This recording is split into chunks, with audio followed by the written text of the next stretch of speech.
Thursday night, AD 30, Jerusalem. In the darkness of night, Jesus led his disciples to an olive grove called Gethsemane. He said, "Stay here. I need to go and pray." Feelings of terror began to overwhelm him, and he said, "I'm so afraid. It's crushing me, and I feel like I could die." Jesus walked on a little further to be alone. He fell to the ground and began to pray, "Father, nothing is impossible for you. Please, don't ask me to go through this. But if you do, I will." He was in agony. His sweat fell to the ground like great drops of blood. Near Jesus while he prayed were Peter, James, and John, the disciples he dearly loved. 3 times Jesus walked over to check on them, but they were asleep every time. "Couldn't you stay awake and be with me for even 1 hour?"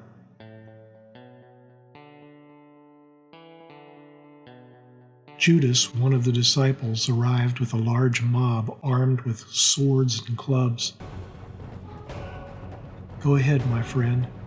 Do what you came for." The mob grabbed Jesus. Peter, the leader of the disciples, instantly pulled out a sword and cut off an ear of the high priest's servant. "Put away your sword, Peter. You don't need to protect me. Don't you realize that if I asked my Father, he would send thousands of angels?" Friday morning, Pilate ordered the soldiers to beat Jesus with a leather whip tipped with chunks of lead.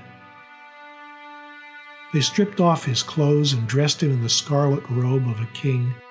They gathered some branches with long spike-like thorns and twisted them in the shape of a crown, which they jammed onto his head. They put a stick in his right hand as a make-believe scepter. Then they knelt in front of him and mocked him, yelling, "Hail, King of the Jews!" They spit on him, and then they grabbed a stick from him and beat him over the head with it. When they finally got tired of all this, they put his clothes back on him and led him away to be crucified.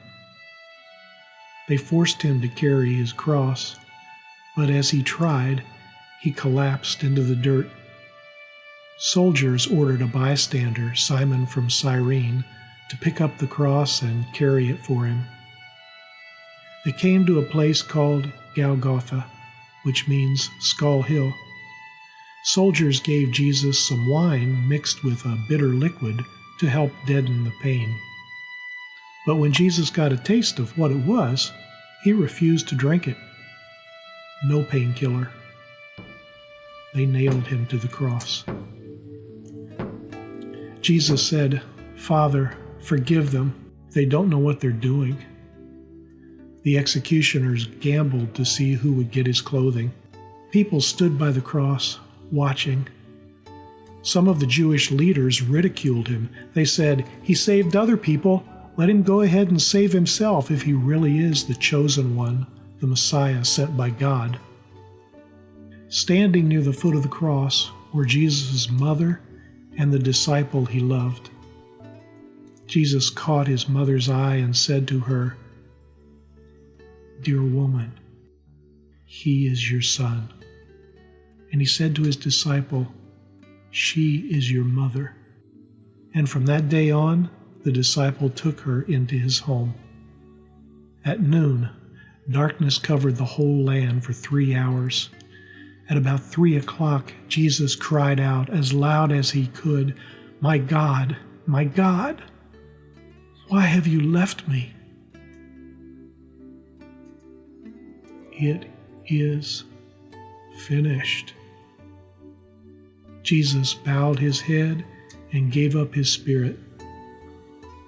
Soldiers broke the legs of the 2 men crucified with Jesus, but Jesus was already dead, so they didn't have to break his legs. One soldier, however, raised his spear and plunged it into the side of Jesus. Blood and water flowed out. This happened to fulfill what the scriptures say, none of his bones will be broken.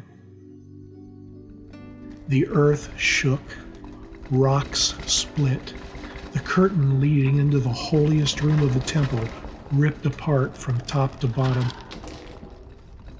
Roman soldiers, terrified as the ground shook beneath them, knew something remarkable was happening. One of the soldiers, a Roman centurion who commanded 100 men, said, "There's no doubt now. This was a good man devoted to God." Crowds had gathered to watch the spectacle, but what they saw left them beating their chests in despair and grief as they returned to their homes. Joseph of Arimathea, who had been a secret follower of Jesus, asked Pilate to let him take the body of Jesus for burial. Pilate granted permission, and Joseph took the body off the cross. Nicodemus came and helped. The two men wrapped Jesus' body in a linen cloth. As Jesus' body was taken away, the women from Galilee followed. They saw the tomb where his body was placed. Then they went away to prepare embalming spices and ointments. But by the time they finished, it was nightfall, the beginning of Sabbath. So they rested and worshiped as the law required. Sunday morning, Jerusalem. Mary stood outside the tomb, crying. "Dear woman, why are you crying?" She thought he was the gardener. "Please, sir, if you have carried him away, tell me where you put him." Mary. "Go, tell my brothers that I am returning to my Father and your Father, my God and your God." Mary Magdalene found the disciples and told them, "I have seen the Lord." Dear children, the time has come for me to leave you. How brief are these moments that remain before I enter into my glory. Dearest children, I am giving you a new commandment. Love each other. Love each other. Love each other. Just as I've loved you, I want you to love each other. This love you show for one another will prove to the world that you are my children.